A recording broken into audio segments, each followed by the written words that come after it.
Hello everyone, स्वागत है आपका हमारे चैनल इग्नू वाले पर। आज हम पढ़ेंगे BECC 108।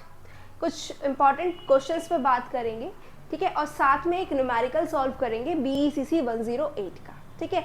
सो आज की क्लास का हमारा फर्स्ट टॉपिक है असिमेट्रिकल इंफॉर्मेशन। असिमेट्रिकल इंफॉर्मेशन क्या है, उसके एग्जांपल्स क्या हैं, और हम कह सकते हैं कि असिमेट्रिकल इंफॉर्मेशन से जो मार्केट फेलियर होता है वो कैसे होता है, तो ये जानेंगे, ठीक है। पूरा हम यहाँ पर कह सकते हैं असिमेट्रिकल इंफॉर्मेशन के बारे में जानेंगे, उसकी पूरा कह सकते हैं उसकी पूरी इंफॉर्मेशन के बारे में जानेंगे कि एक्चुअल में वो क्या होता है, कौन से उसके हम एग्जांपल्स ले सकते हैं रियल लाइफ की, ठीक है। सो asymmetrical information happens when one party in a transaction has more or better information than the other. This creates an unfair advantage and can lead to bad decision or market failure.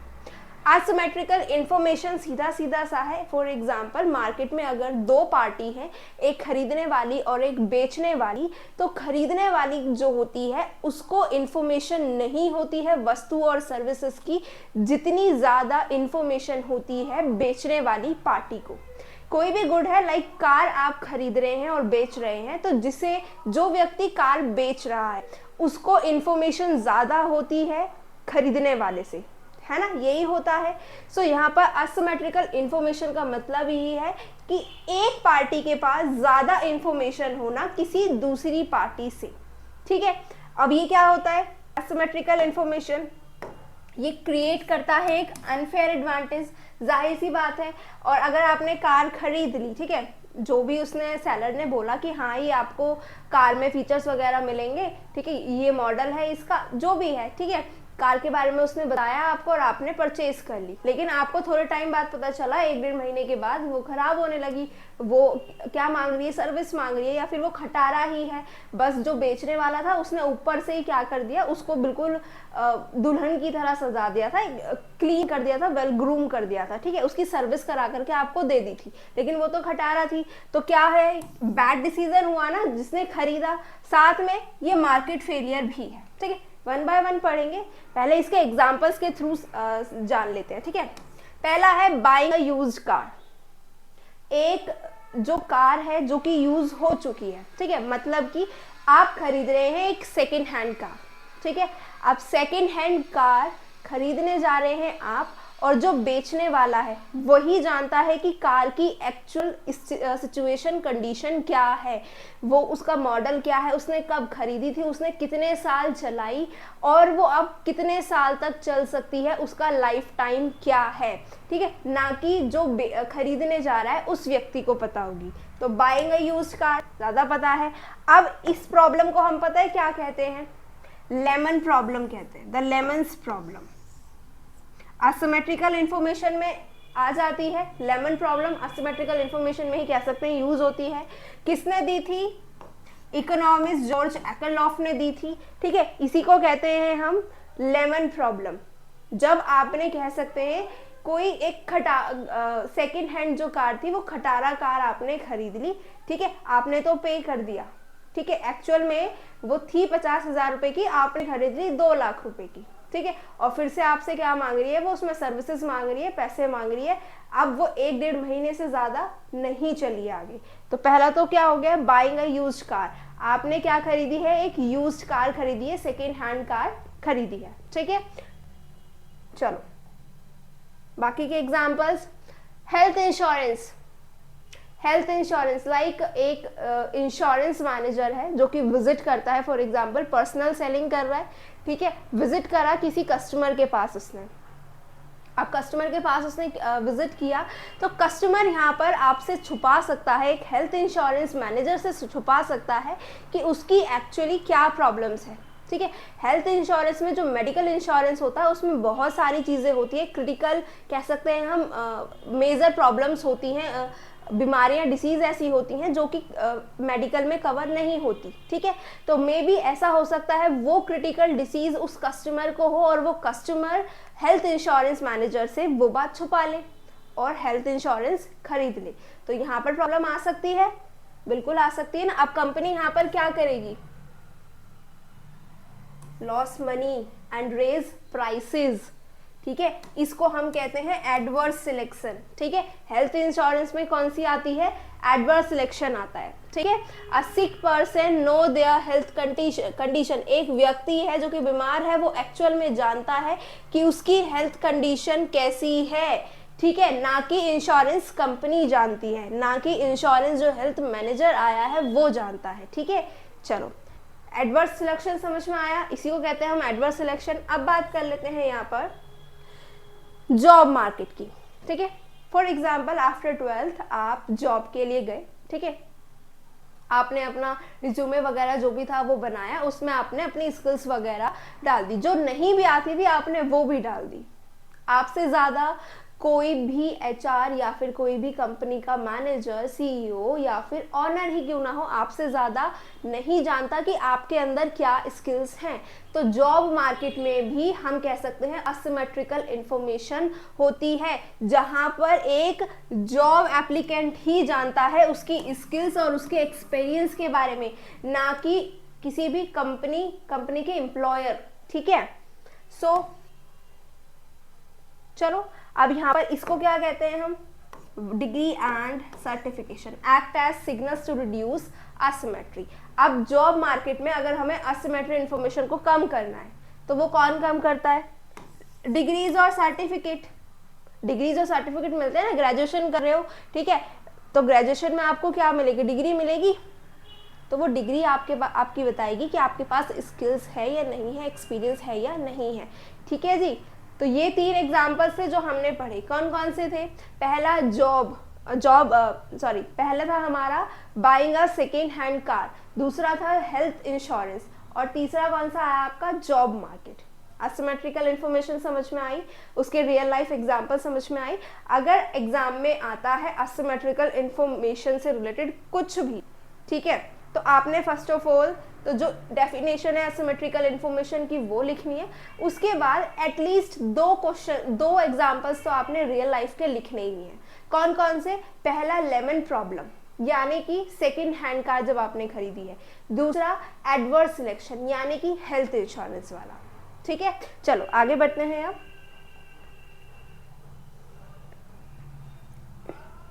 Okay, asymmetrical information के effects क्या पड़ते हैं और उसके solutions क्या हैं, अब इनके बारे में जानेंगे, ठीक है। पहला है हमारा मार्केट फेलियर। जाहिर सी बात है, जितने भी बायर्स हैं, सेलर्स हैं, वो क्या करेंगे, अपने कस्टमर्स खो देंगे। हो जाता है ना ऐसा, कस्टमर्स को ट्रस्ट रहेगा नहीं रहेगा, तो मार्केट तो फेल होनी ही होनी है, ठीक है। मोरल हजार्ड क्या होता है, पीपल टेक मोर रिस्क, लोग ज्यादा रिस्क लेते हैं जब when they don't bear the full consequences। Example, insured drivers driving carelessly. जितने भी ड्राइवर्स हैं, ठीक है, फॉर एग्जाम्पल्स के लिए मोरल हजार्ड में यहाँ प्रॉब्लम आ जाती है। लाइक फॉर एग्जाम्पल, कोई भी एक ड्राइवर है जिसने क्या कराया हुआ है, हेल्थ इंश्योरेंस कराया हुआ है, लाइफ इंश्योरेंस कराया हुआ है, इवन कार का भी इंश्योरेंस कराया हुआ है, तो वो जाहिर सी बात है वो क्या करेगा, केयरलेस ड्राइव करेगा ना, इसी को हम क्या कहते हैं, मोरल हजार्ड कहते हैं, ठीक है जी। हायर कॉस्ट क्या है, companies charge higher price to cover their risk, higher cost लगेगी। अब जितना ज्यादा रिस्क होगा उस रिस्क के अकॉर्डिंग ही उतनी ही ज्यादा क्या होती है, कॉस्ट होती है, ठीक है। ये तो हमारे इफेक्ट्स हो गए असिमेट्रिकल इंफॉर्मेशन के। आगे बढ़ते हैं, अब जान लेते हैं सॉल्यूशंस के बारे में कि असिमेट्रिकल इंफॉर्मेशन की जितनी भी प्रॉब्लम्स हैं और उसके इफेक्ट्स जितने पड़ते हैं, क्या उसका सॉल्यूशन है, हाँ उसका सॉल्यूशन है। क्या सॉल्यूशन है, गवर्नमेंट क्या करती है यहाँ पर, हम कह सकते हैं लीगल कुछ रूल्स बनाती है, जिस वजह से क्या हो सकता है, असिमेट्रिकल इंफॉर्मेशन कम हो सकती है, ठीक है। दूसरा क्या है, वारंटी एंड गारंटी। अब आप कोई भी छोटी मोटी चीज भी लेने जाते हैं, फॉर एग्जांपल आप अडेप्टर लेने के लिए गए फोन का, ठीक है, लीड केबल थी आपके पास, आप अडेप्टर लेने के लिए गए, तो अडेप्टर पर भी आपको क्या मिलेगी, 3 महीने की या 6 महीने की या 1 साल की वारंटी मिलती है। वारंटी गारंटी हो गई, ठीक है। कोई ड्यूरेबल गुड्स है तो ड्यूरेबल गुड्स पर आपको लंबे समय की गारंटी मिलती है कि ये अगर आपने एसी लिया है तो एसी 15 साल तक चलेगा, 20 साल तक चलेगा, या व्हाटएवर, गारंटी हो गई। दूसरा क्या है, थर्ड पार्टी वेरिफिकेशन। ऑनलाइन आप वस्तुएं खरीदते हैं, ठीक है, तो उस पर ऐप पर रेटिंग होती है, ठीक है, उस पर व्यूज होते हैं, उस पर कमेंट्स होते हैं, तो थर्ड पार्टी वेरिफिकेशन हो गया। उसके जरिए कस्टमर क्या कर सकते हैं, वस्तुओं की जांच पड़ताल पूरी तरीके से करके तब उसे खरीद सकते हैं। तो एसिमेट्रिकल इंफॉर्मेशन के सॉल्यूशंस हो गए, ठीक है, आगे बढ़े, समझ में आया, चलो ओके। अब यहाँ पर आपका क्वेश्चन आ जाता है थोड़ा सा अलग, और वो क्वेश्चन क्या है, पार्शियल इक्विलिब्रियम और जनरल इक्विलिब्रियम में डिफरेंस बताना है, ठीक है। So what is partial equilibrium, यहाँ पर पार्शियल से समझो आप, पार्शियल का मतलब हम कह सकते हैं यहाँ पर वन मार्केट, ठीक है, सिंगल मार्केट। कह सकते हैं पार्शियल इक्विलिब्रियम क्या होता है, एक तरह का बैलेंस होता है, कौन सी मार्केट का, सिर्फ और सिर्फ एक सिंगल मार्केट का। जैसे कि हम एग्जांपल ले पूरी इंडिया में, ये पूरी इकोनॉमी में, ठीक है, बहुत सारी मार्केट्स हैं, बट हमने एक चूज कर ली, दिल्ली की कोई भी एक मार्केट, लाइक खान मार्केट हो गई, सरोजनी मार्केट होगी, कोई एक मार्केट, तो सिंगल मार्केट हो गई, उसका इक्विलिब्रियम क्या कहलाएगा, पार्शियल इक्विलिब्रियम कहलाएगा। बाकी की जितनी भी मार्केट्स होंगी वो सब अनचेंज होंगी, ठीक है। उसके बाद इसका फोकस किस पे रहता है, एक किसी भी स्पेसिफिक मार्केट पे, कोई भी एक स्पेसिफिक मार्केट, जैसे कि चावलों की मार्केट हो गई, लेबर की मार्केट हो गई, ठीक है, जैसे कि कोई भी एक वस्तु की मार्केट हम कह सकते हैं, ठीक है, समझ में आया। चलो अब क्या है, अजम्पशंस क्या है, assume that change in one market do not affect other market. Partial equilibrium ये अज्यूम करके चलता है कि अगर जरा सा भी चेंज आता है किसी एक मार्केट में, तो वो चेंज किसी दूसरी मार्केट पे इफेक्ट नहीं डालेगा, पार्शियल इक्विलिब्रियम कहलाता है। कॉम्प्लेक्सिटी क्या होती है, simpler to analyse as it's isolate one market, ये सिंपल होता है, ठीक है, इसे एनालाइज करना, पार्शियल इक्विलिब्रियम को एनालाइज करना क्या होता है, हम कह सकते हैं बहुत सिंपलर होता है और यूजफुल होता है, कहां पर, इन शॉर्ट टर्म, ठीक है। फिर क्या है, की theorist Alfred Marshall develop the concept in micro economics, Alfred Marshall ने माइक्रो इकोनॉमिक्स में इसको डेवलप किया था। देन एग्जांपल है जैसे कि, हाँ, studying the effect of a price increase on sugar demand, sugar demand पर प्राइस इंक्रीज हो गया, कह सकते हैं एग्जाम्पल के लिए। सो यहाँ पर क्या होगा, हम इग्नोर करके चलेंगे जो इफेक्ट जलेगा टी पर और कॉफी की मार्केट्स पर, सिर्फ और सिर्फ किस पे बात चल रही है, सिंगल मार्केट, तो सिर्फ और सिर्फ चीनी पर ही बात चलेगी, उसके ही प्राइस, उसकी ही डिमांड, बाकी उससे रिलेटेड किसी भी वस्तु पर नहीं आएंगे हम। ये क्या होता है हमारा पार्शियल इक्विलिब्रियम, ठीक है, समझ में आया पार्शियल इक्विलिब्रियम क्या होता है। चलो अब यहाँ पर क्या है हमारा जर्नल इक्विलिब्रियम, जर्नल इक्विलिब्रियम क्या होता है, ये हम कह सकते हैं यहाँ पर ये सभी मार्केट्स को इंक्लूड करता है। जर्नल इक्विलिब्रियम क्या करता है, सभी मार्केट को इंक्लूड करेगा, जैसे कि हम कह सकते हैं पूरी एक एंटायर इकोनॉमी, सभी गुड्स, सभी लेबर, सारी की सारी जितनी भी कैपिटल मार्केट्स है सबको इकट्ठा ले आओ, उन पर बात करेगा, वो कहलाता है जर्नल इक्विलिब्रियम, ठीक है। Recognise that market are interconnected, change in one effects other. General equilibrium क्या कहता है कि अगर चेंज होता है किसी भी एक मार्केट में तो दूसरी पर इफेक्ट पड़ेगा ही पड़ेगा, तो जर्नल इक्विलिब्रियम हो गया, ठीक है। फिर बहुत ज़्यादा कॉम्प्लेक्स होता है ये, ठीक है।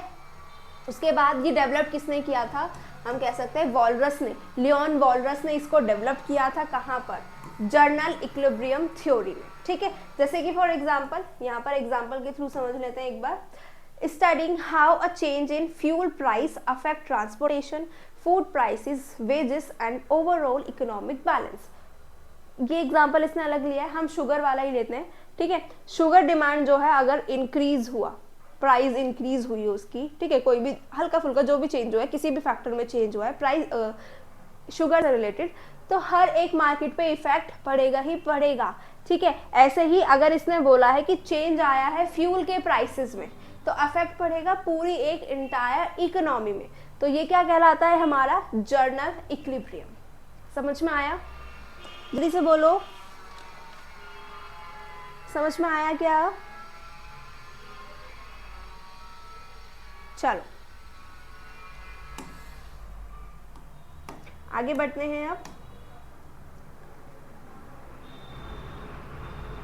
ओके, क्वेश्चन है अब आपका न्यूमेरिकल। इस न्यूमेरिकल के क्वेश्चन को सॉल्व करते हैं, then we will over the class. ठीक है, चलो क्या है।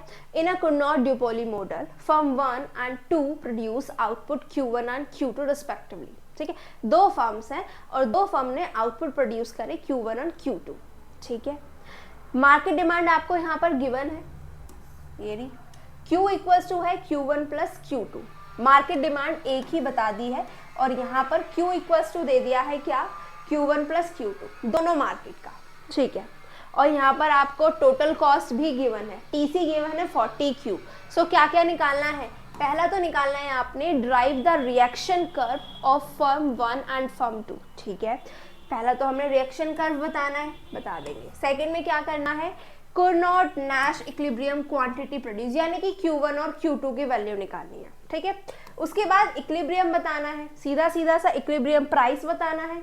क्वांटिटी निकल जाएगी तो प्राइस निकल जाएगा, प्राइस निकल जाएगा तो प्रॉफिट भी निकल जाएगा पूरी एक इंडस्ट्री का। हम यहाँ पर कह सकते हैं जो ये है Q, ये पूरी इंडस्ट्री की क्वांटिटी है। ठीक है, इंडस्ट्री की क्वांटिटी है ये, और Q1 प्लस Q2 ये यहाँ पर हमारे पास क्या हो गई, बोथ फर्म्स हो गई। ठीक है, हमें क्या निकालना है, पहले निकालना है Q और Q के बाद फिर निकालना है पाई, यानी कि इंडस्ट्री का प्रॉफिट क्या हुआ। ठीक है, ये 3 क्वेश्चन करेंगे हम। समझ में आया? चलो अब बढ़ते हैं आगे, क्वेश्चन सॉल्व करते हैं। अच्छा, बोर्ड पे चलते हैं इसके लिए। ठीक है,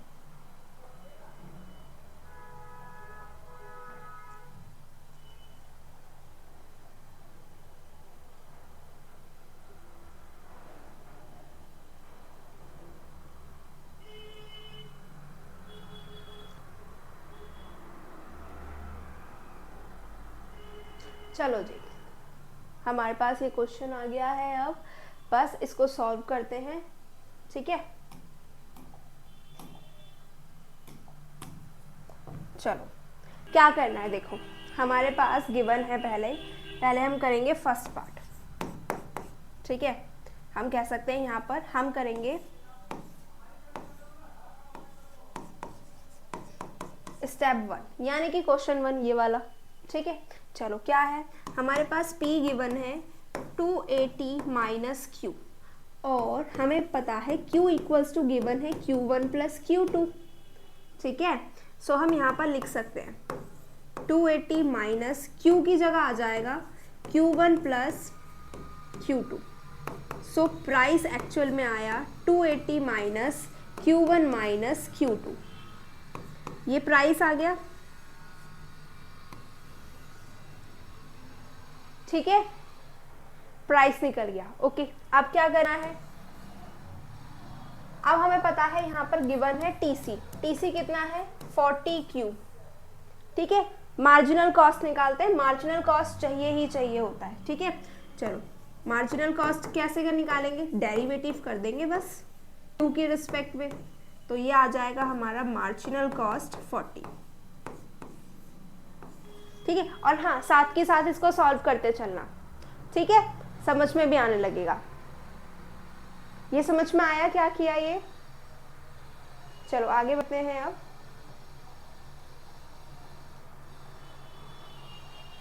अब क्या करना है इसमें, बताओ जी क्या करना है, TR निकालते हैं।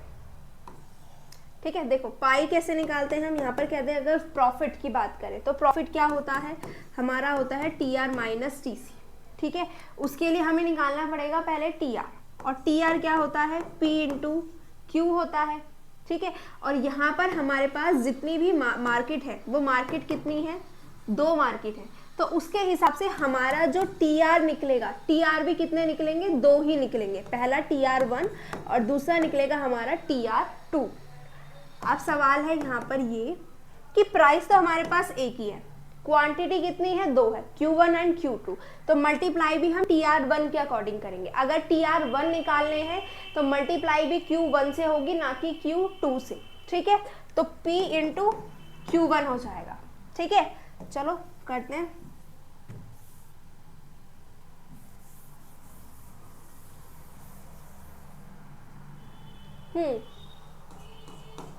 TR1 निकालते हैं, P इंटू Q1। P कितना आया था, 280 minus Q1 minus Q2, multiply कर दो Q1 से, कितना आया 280 माइनस सॉरी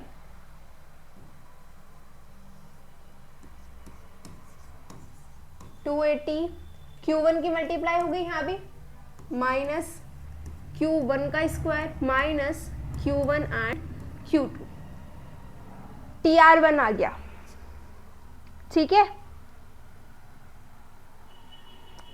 ठीक है, चलो TR1 आ गया। अब निकाल लेते हैं यहाँ पर, ये हो गया हमारा TR1, बॉक्स में कर लेते हैं।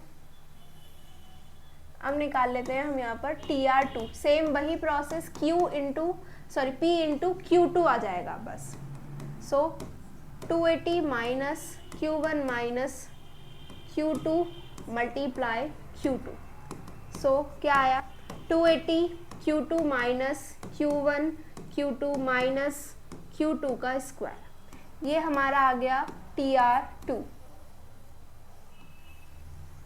ठीक है, इतना समझ में आया। हमने निकाल लिया है क्या, TR1, टोटल रिवेन्यू निकाल लिया है, ठीक है, दोनों मार्केट का, दोनों फर्म्स का। चलो अब क्या निकालना है, पाई निकालते हैं। ठीक है, यानी कि पाई 1। ठीक है, पूरी इंडस्ट्री नहीं, सिर्फ और सिर्फ हम एक फर्म का निकाल रहे हैं। तो TR माइनस TC1 होता है, यही तो होता है।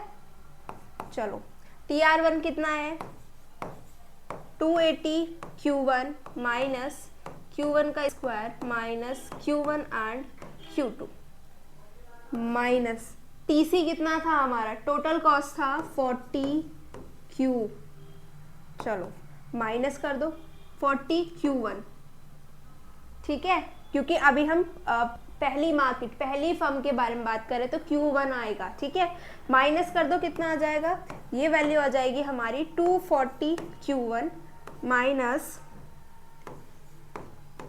Q1 का square minus Q1 and Q2, पाई 1 आ गया।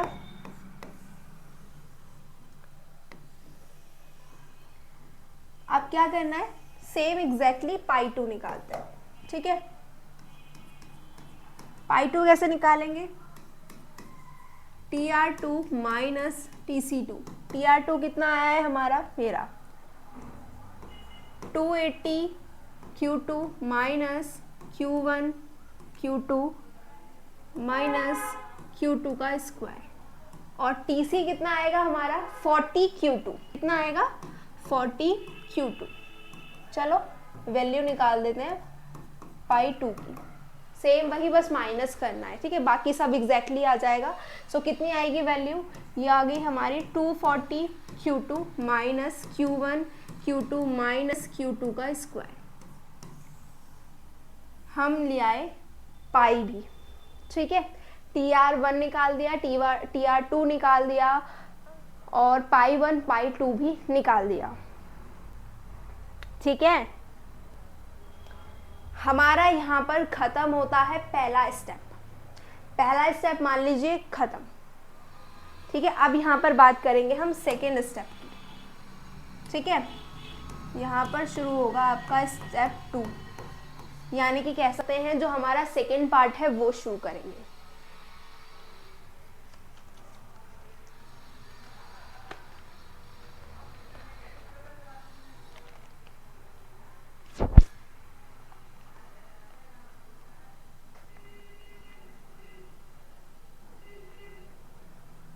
चलो अब क्या करना है, हमें Q1 Q2 की वैल्यू निकालनी है।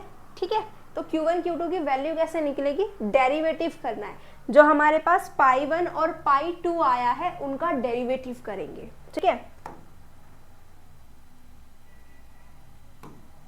चलो, जो मेरे पास यहाँ पर पाई 1 है, पहले लिख लेते हैं। पाई 1 कितना है? 240 Q1 माइनस Q1 का square minus Q1 and Q2, ठीक है। तो डेरिवेटिव हो रहा है, किसके रिस्पेक्ट में हो रहा है? Q1 के रिस्पेक्ट में होगा, ठीक है। सो कितना आया? ये आया हमारा 240 माइनस 2Q1 माइनस Q2, यही तो आएगा। Q1 निकालो, अब इससे भी Q1 निकालना है, इसको रख दो 0 के equal. 240 minus 2Q1 minus Q2 equals to 0, ठीक है। Q1 निकालना है तो माइनस 2Q1 यही रहेगा। ये हो गया हमारा पॉजिटिव का एंड ये हो गया हमारा माइनस का, ठीक है। Q1 equals to Q2 upon minus 2 minus 240 upon minus 2, कितना आया? यहाँ पर जो हमारी Q1 की वैल्यू आएगी, तो समझ में आया ये क्या किया मैंने? दोनों के नीचे ले आई इक्वल में -2 को, ठीक है। अब यहाँ से तो -2 कट नहीं सकता, लेकिन इससे कट सकता था, काट दिया। माइनस माइनस हो जाएगा प्लस, तो ये प्लस तो हम लिख लेंगे आगे, यानी कि प्लस का 120 हमने आगे लिख लिया, माइनस का ये रह गया हमारा Q2 अपॉन 2, ठीक है। चलो, Q1 निकल गया हमारा इजी, ठीक है। आ गया समझ में क्या किया? चलो, अब क्या करना है? एग्जैक्टली वैसे ही आप किसको निकालना है?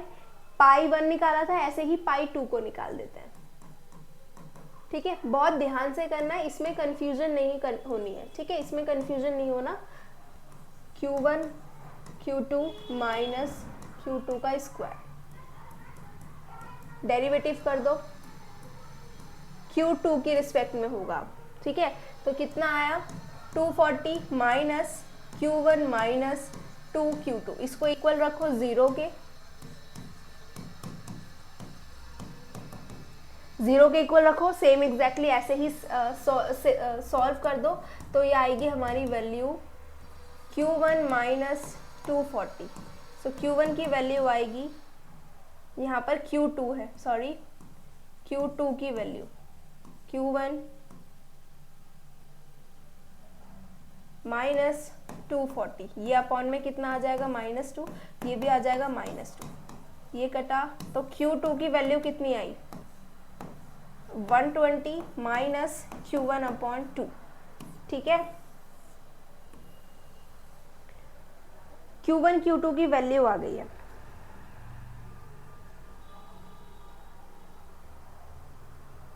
ठीक है। समझ में आया?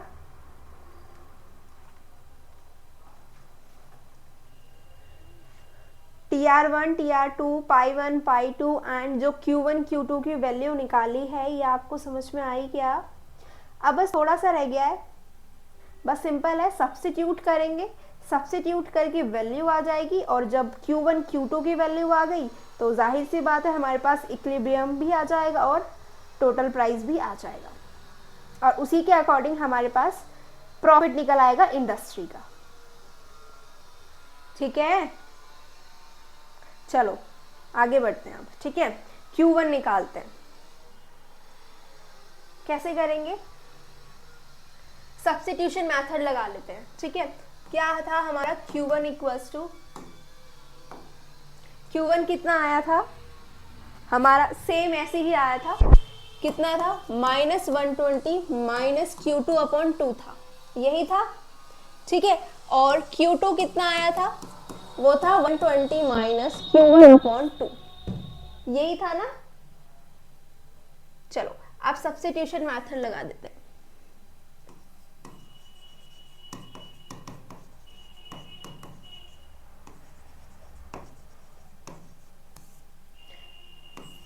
Q1 की वैल्यू निकालते हैं सब्स्टिट्यूशन मेथड लगाने के बाद। 120 minus Q2 upon 2 equals to 120 minus bracket 120 minus Q1 upon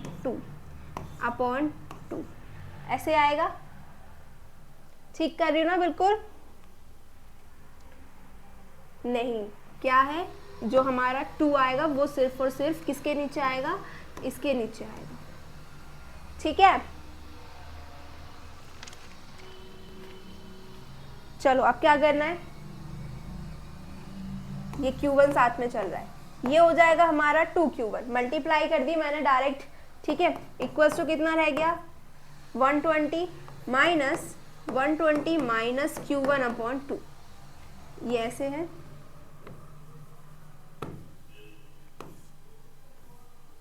minus 120 minus Q1 upon 2, यही है ना। चलो अब इसको सॉल्व करो, 1 रखो इसके नीचे, कितना आएगा, ये तो है हमारा 2Q1 इक्वल्स टू, ये हो जाएगा हमारा 122 240 हो जाएगा, ये तो ऐसे ही। ठीक है, 240 माइनस 120 माइनस Q1, यही होगा, है ना।